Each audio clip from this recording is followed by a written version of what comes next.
listening to Community Forum on KCCC 930 AM, sponsored by Eddy County, honoring God, country, and family, thriving with industry since 1889. Thank you for listening to Community Forum. My name is Johnny Chandler. I'm the owner of KCCC 930 AM, the host of Community Forum. With me today, as promised, after the legislative sessions, Paul Gessing. Paul Gessing is the president of the Rio Grande Foundation.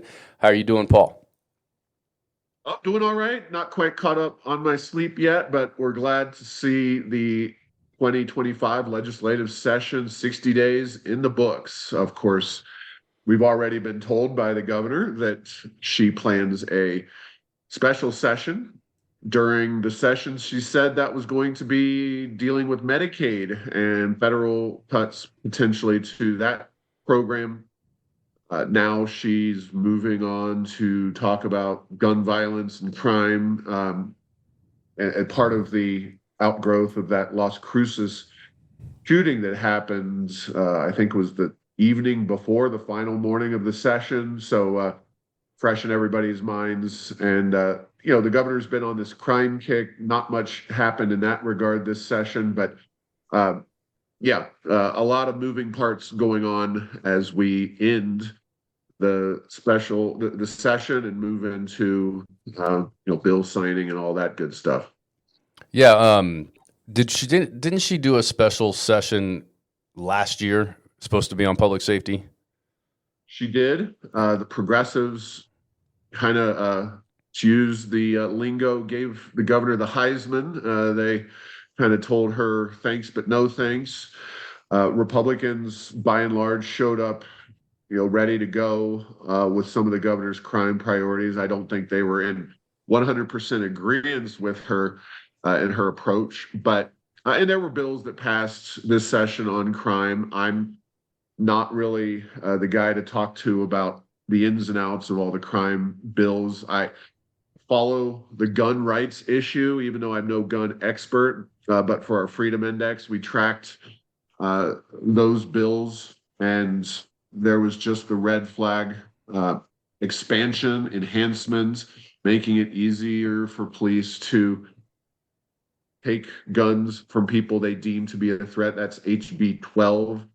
So that passed and signed into law, but neither the effort to open gun store owners and gun stores to liability and really make them a big target of lawsuits, that did not pass, nor did the gas-powered semi-automatic gun ban pass as well. And when the governor talks about crime, she sometimes talks about crime and she sometimes wants to deal with crime, and then other times she talks about crime and means guns. She is the most anti-gun governor that I think, quite honestly, we've ever seen in the United States. She's the only one I'm aware of who attempted to overturn the Second Amendment through a public health emergency order back in August 2023. So, we track guns, especially when you get into that economic issue where you're trying to use the liability system to destroy an entire industry.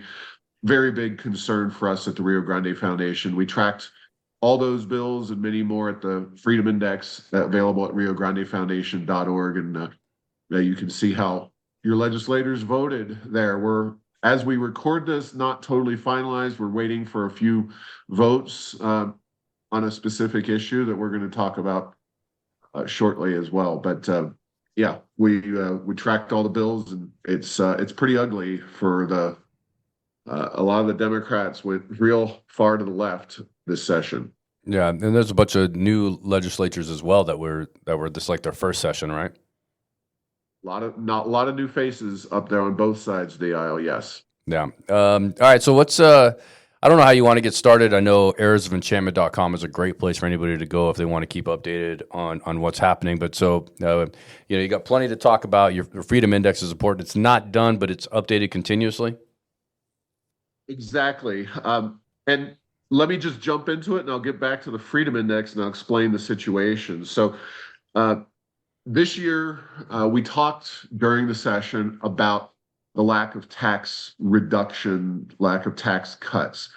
That is put out at the beginning of the session in the proposed budgets, one by the legislature, one by the governor. Neither of those budgets contained space. They didn't put any room financially. We're going to reduce taxes by 300 million, 400 million, whatever, you pick a number. Well, HB 14 became a de facto tax bill during the session. It started out as a earned income tax credit bill, this being an expansion of the federal based on the federal of the state tax credit. It's a refundable credit, meaning that if you don't pay any taxes, you could get checks from the government. We weren't big fans of this particular bill.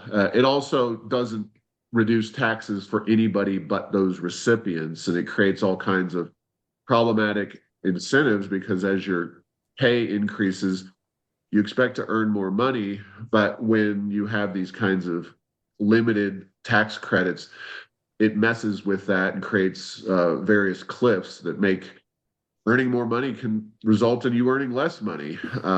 So we weren't big fans of that bill. You could have just made a bigger standard deduction in the tax code, but that would have created, because they didn't put any money aside for tax reduction, even though we have a $3 billion budget surplus, they just didn't put that aside. So HB 14 then was amended to include tax increase on oil and gas from a separate bill as a pay for, using the new revenue from increasing taxes on oil and gas to pay for this earned income tax credit.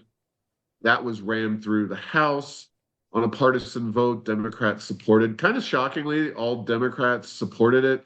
The Republicans stood firm in opposition. Then it got really interesting, and I can't go through all the details because it would take the entire show, but then it went over to the Senate. There were several other more normal tax credits put into the bill for journalists, for different groups like early responders.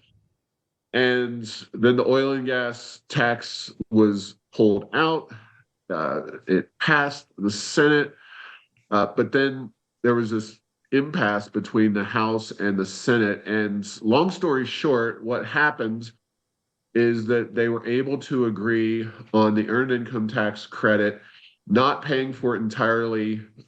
They dumped an alcohol tax increase, a 20% alcohol tax increase into the bill, and kind of said that they'll come up with some pay-fors later. They'll use some other taxes to pay for this in the future. And it is, I'm in the middle of writing a post for Heirs of Enchantment about the sausage making process in Santa Fe. And, this is really nasty sausage we're dealing with.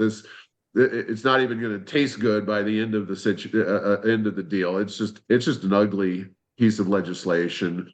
And it all could have been addressed if the legislature was simply willing to, by that I mean the Democrats who control everything, were willing to provide some tax relief for New Mexicans. They should not be in the business of raising taxes when we have $3 billion budget surpluses. It's as simple as that.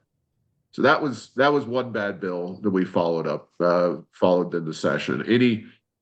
Any questions or clarifications, because that was a very complicated bill. We're waiting for the votes on what's called the conference. So they got behind closed doors, negotiated the final package, and then rammed it through both the House and the Senate.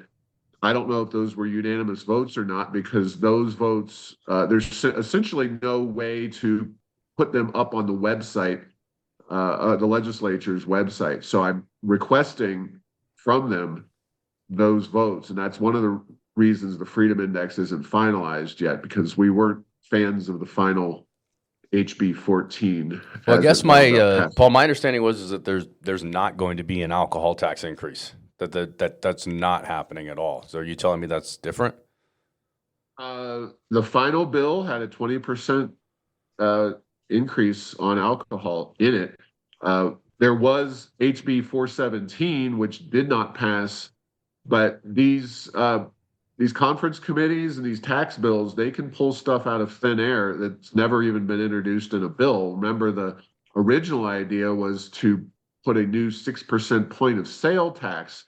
This actually goes back to the original idea of putting the money into uh, the the taxes by the gallon or by the liter, depending on the type of alcohol. So it's just an increase in the usual tax across all three types of alcohol: hard liquor, distilled spirits, wine, and beer. Those are all taxed differently, which just further makes everything really Yeah. complicated. Well, we're a little, down here in Carlsbad, especially my family and I, we're a little partial to wine, considering the family has a winery, and we grow and sell wine as a family.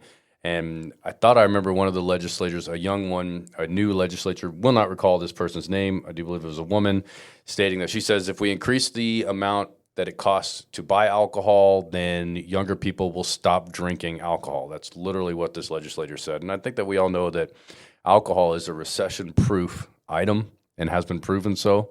That no matter what price you put on it, people are going to pay to drink alcohol. And I just think that you're just taking more money out of people's pockets for other things by continuing to tax alcohol. Now, there's no doubt people can have serious problems with alcohol, and you should be drinking responsibly. But I just think continuously taxing everything just does not seem to make a whole lot of sense to me. Yeah, and I'll get with you to go through the exact details, but yeah, it did get inserted back into the bill at the very end, unless I'm 99.9% sure. There's So no way we that can. I'm more aware than you are on any of these issues. That's why we're always All right. interviewing you. So if that's what you said, I believe you. I just thought the alcohol tax was dead completely. I thought I even read it in the journal, but I guess I didn't. I didn't know about HB Yeah, 14. it was a mess. It was a true mess. What's the point? I mean, what's the point of introducing all these separate bills if they can just go behind closed doors and add everything into one bill?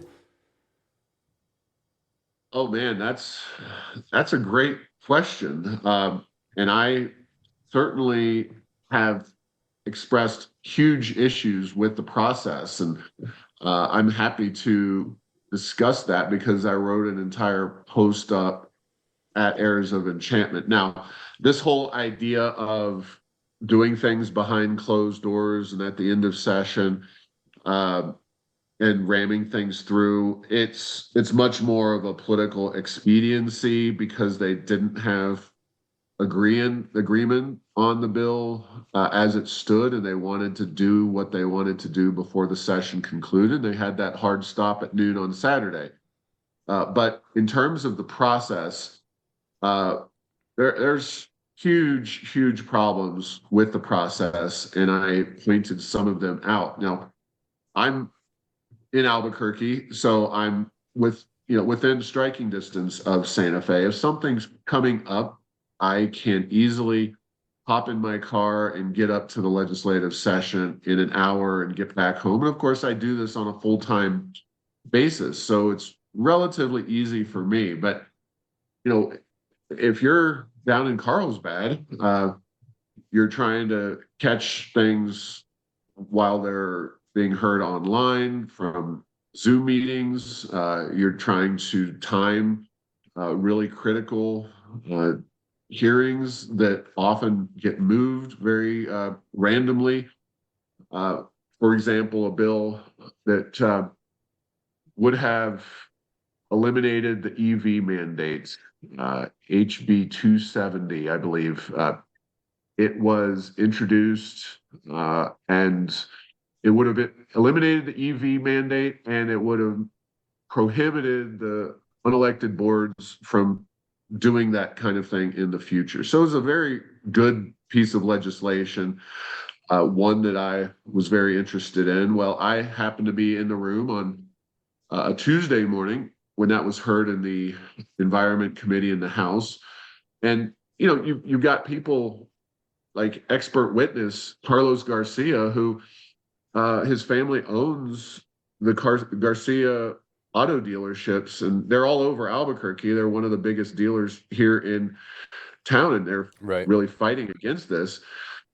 And that bill wound up getting what they call rolled because there simply wasn't time to Thursday, the 2 days from then. So, again, he's in Albuquerque. It's not too bad for him to be able to just get back up, even though, he is a busy car dealer. He's a business person.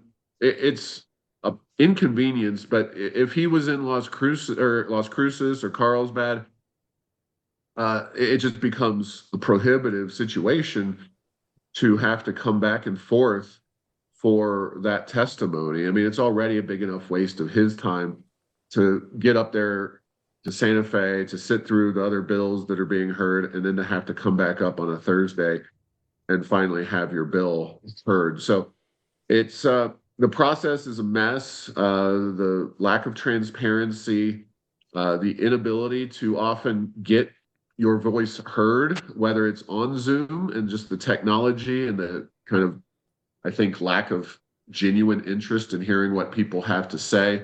And then the limits on testimony and the time duration, getting up and trying to address a group of legislators on a complicated piece of legislation. And often you have only 1 minute, or the cattle, I don't even know, cattle call is too generous a word, but on a few bills, including paid leave, you had the microphone in the middle of the room. You had 44 people raise their hands in opposition to paid leave.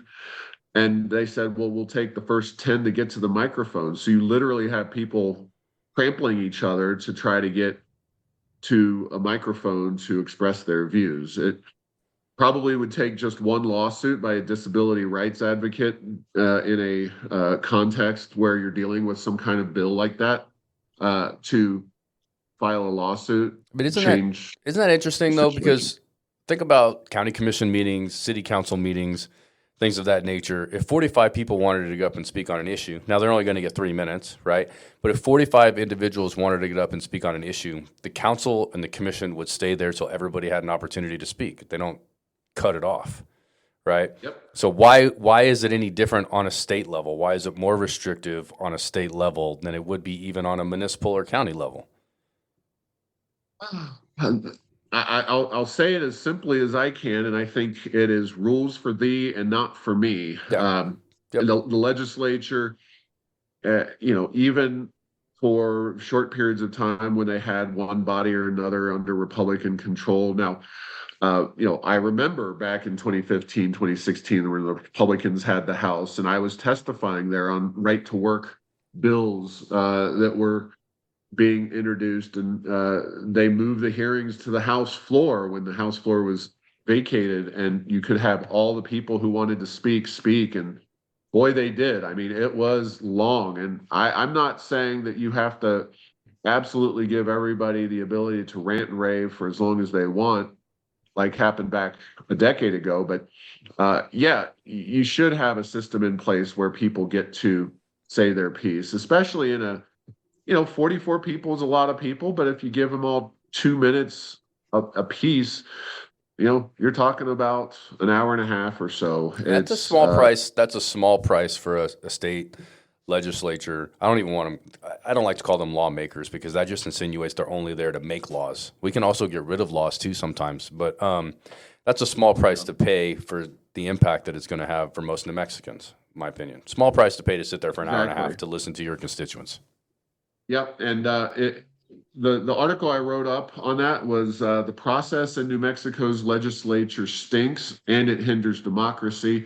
Daniel Chacon, the reporter for the Santa Fe New Mexican, who does a nice job for them up in the legislature, even picked it up and wrote and echoed my remarks. And I think it's one of many, many problems with the way the legislative process works. But, your original points about having these conference committees, and of course, when you're getting up against the time clock at the end of the session, that's when you get the late nights, midnights, and 1 a.m. floor sessions and whatnot. I mean, people have lives. It's hard for anybody, even especially the legislators, to be able physically just to remain sentient and engaged in this process. when you're driving them for 16 hours a day. It's not a pretty process, and I'm not sure that extending it or changing it. First and foremost, the Democrats would have to be willing to do it. They control the process. They've shown no signs of being interested in doing that. But I don't know how you change that in Santa Fe under the current leadership, for sure. Let me ask you a question. Was there any positive things that happened during the last 60 days, the session? Anything positive at all? So I kind of break this up into bad things that did pass, bad things that died, and obviously we can agree that a lot of bad things did die. In terms of good things that passed, quite honestly, not a whole lot. Not a whole lot of bills that are going to move New Mexico in a more positive direction passed. Now, I will say that one piece of legislation, HB 65, you and I have talked pretty extensively about the 4-day versus 5-day school week and the governor's incredible obsession with forcing kids in rural communities to go for that 5th day in a week and spend an extra hour and a half each way heading to school on a school bus.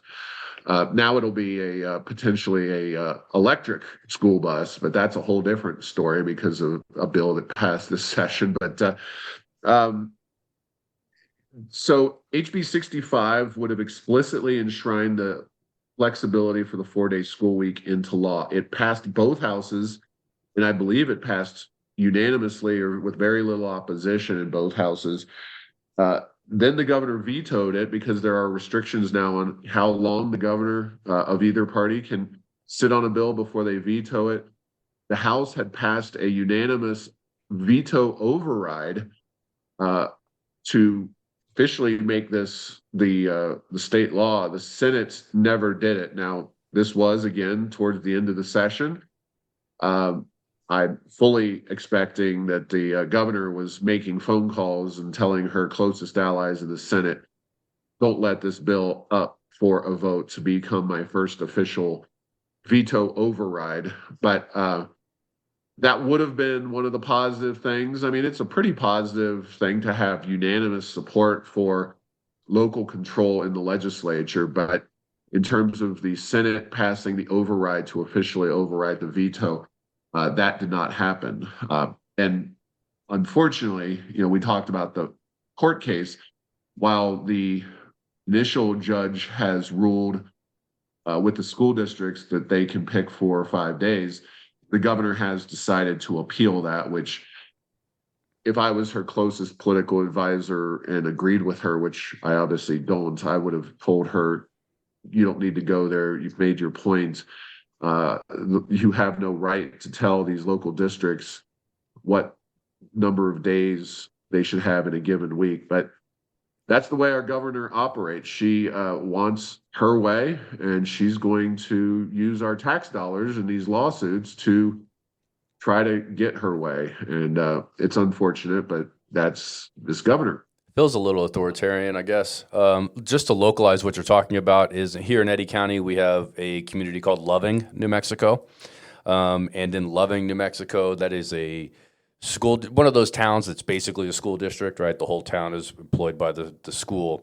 I believe if you look at their record, they're a very good school. They produce great students. As a matter of fact, Southeast New Mexico schools produce better students compared to the rest of the state pretty handily. But Loving is a 4-day-a-week school district. They're still 4 days a week. They use their 5th day. The kids end up farming. They do some other stuff. They also involved in activities. Loving, New Mexico is an example of a rural school district that is doing great things for their students and the community at the same time. So to make them go 5 days a week is a mistake for Loving, New Mexico, and I think their track record proves it. So I just wanted to localize that for all the listeners down here. Oh, absolutely. And, Rio Grande Foundation, I joked that this is the first time we've agreed with the teachers' unions on any major policy issue in my 19 years at the foundation. Well, it just takes one thing, Paul, before you guys are lockstep in all issues, right? I think not, but yeah, I mean, we're agreeing with the administrators, the kids, the parents, teachers, the whole nine yards. Everybody is on the other side from the governor, and yet she keeps pushing away at this particular issue.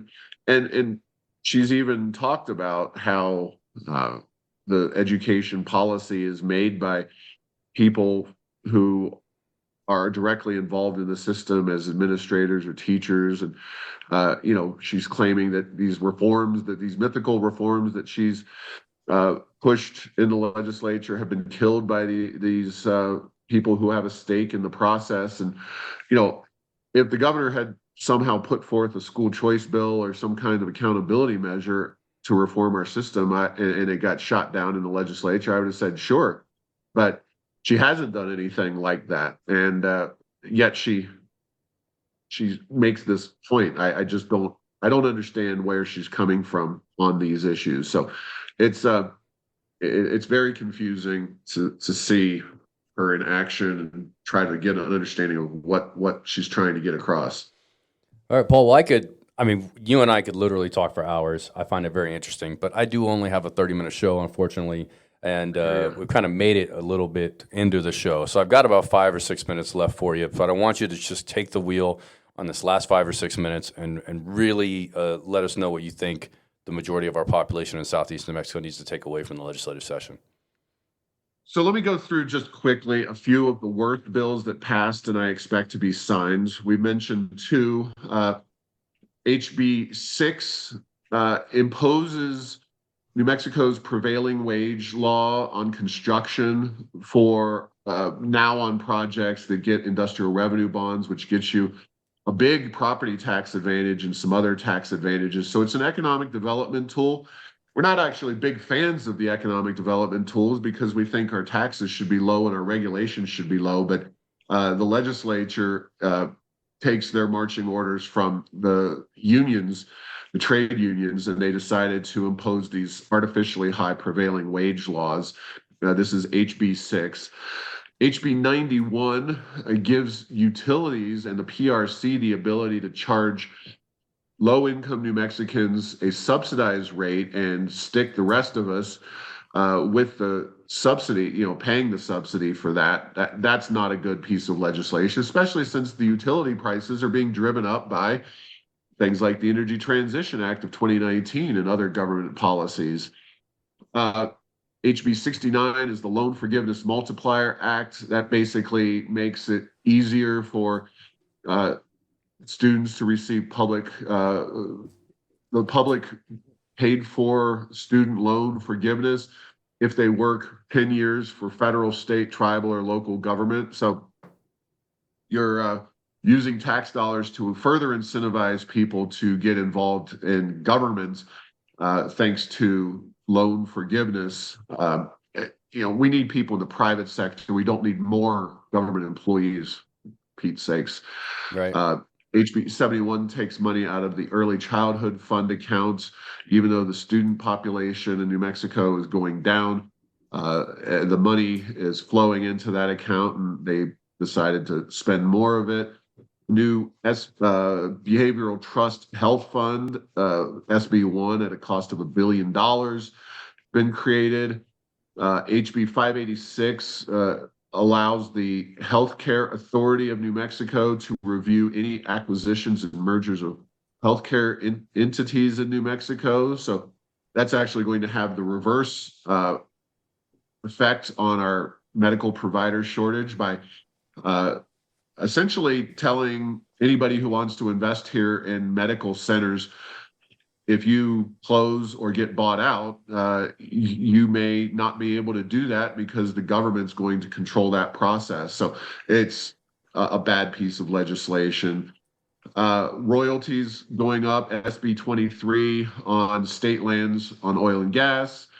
On the flip side, SB 48, community benefit funds. It provides tax dollars to local governments for so-called green energy projects.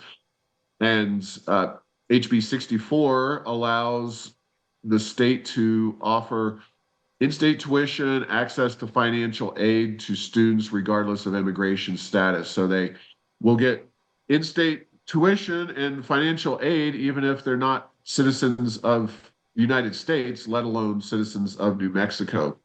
So that's a quick rundown. Again, that's all available at heirsofenchantment.com. Anything before I move on to other items? No, let's keep going.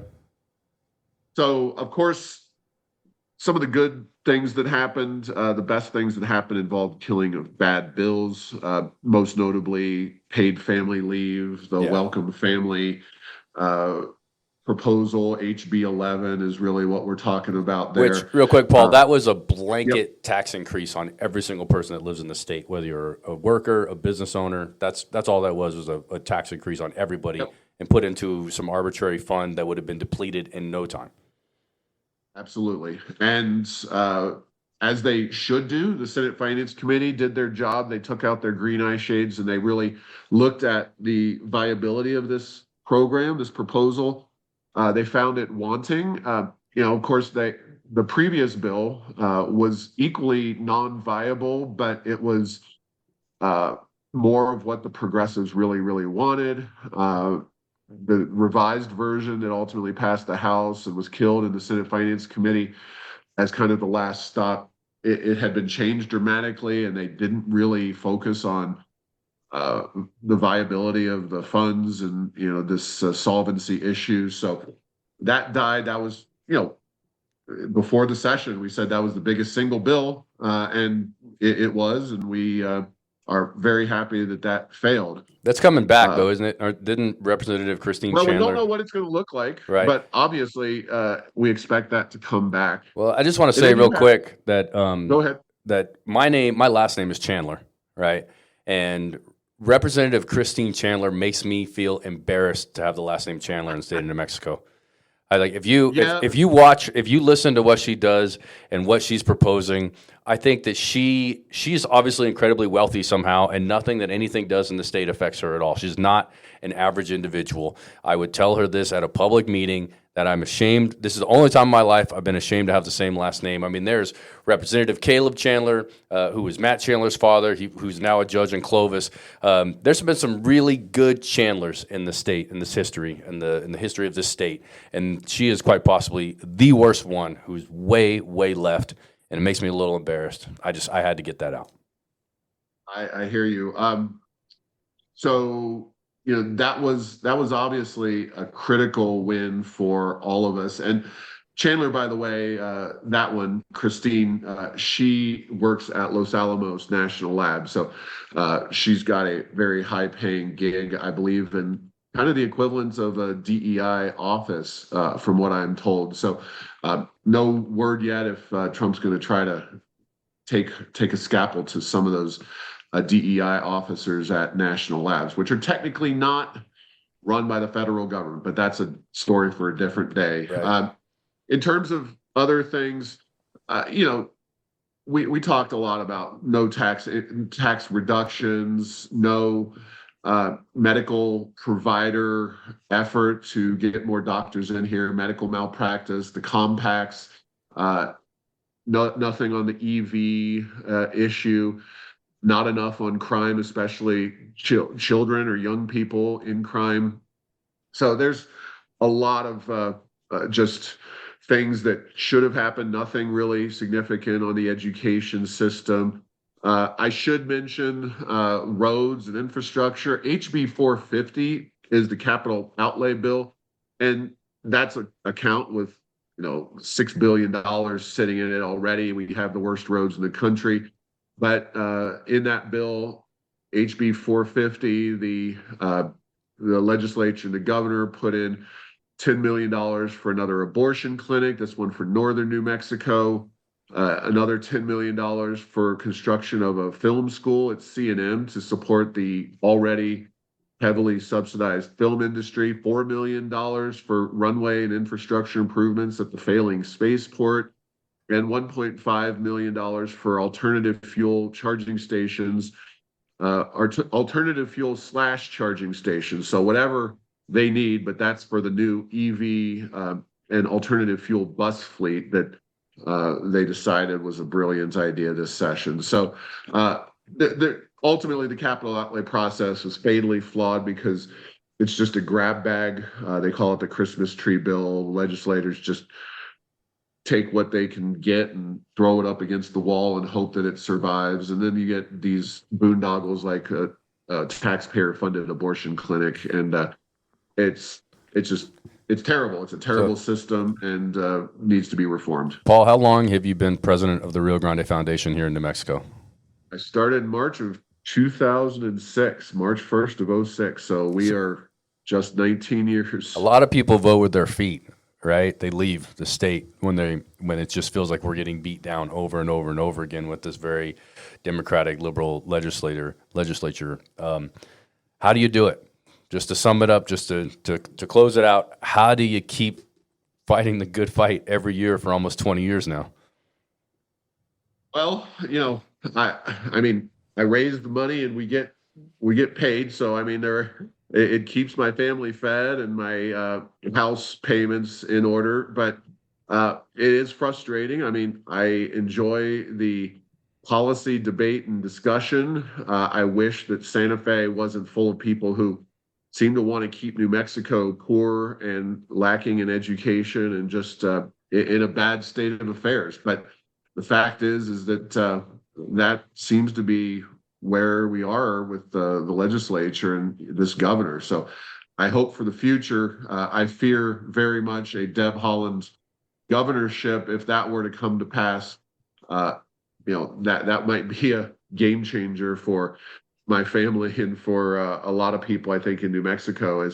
As tough as this 8 years was with this governor and the progressive legislature that we've had, 4 or 8 years of Deb Haaland could be even more troubling. So we're hoping for change and people to wake up and realize that New Mexico can be one of the best states in the country, not constantly at the very bottom in so many respects. Right. Actually, as you posted on X not too many days ago, we should probably start looking towards Mississippi on how to get business done. Yeah, they have passed. I don't know if it's been signed yet, but I think the legislative hurdles were the most significant. Now Mississippi is going ahead and doing a zero income tax, and now they've got their education system moving in a positive direction. I mean, they're doing it without oil and gas at all. We could have easily done zero income tax in New Mexico, but again, the people who control this state have been elected and reelected for the last 100 years, since 1930. So technically 95, 96 years.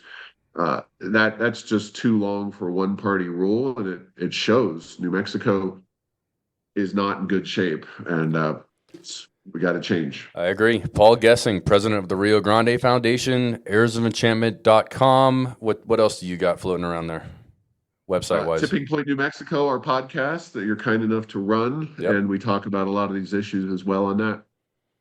All right. Well, Paul Gessing, president of Rio Grande Foundation, thank you very much, sir. Thanks, Johnny, for chatting. You're listening to Community Forum on KCCC 930 AM, sponsored by Eddy County, honoring God, country, and family, thriving with industry since 1889.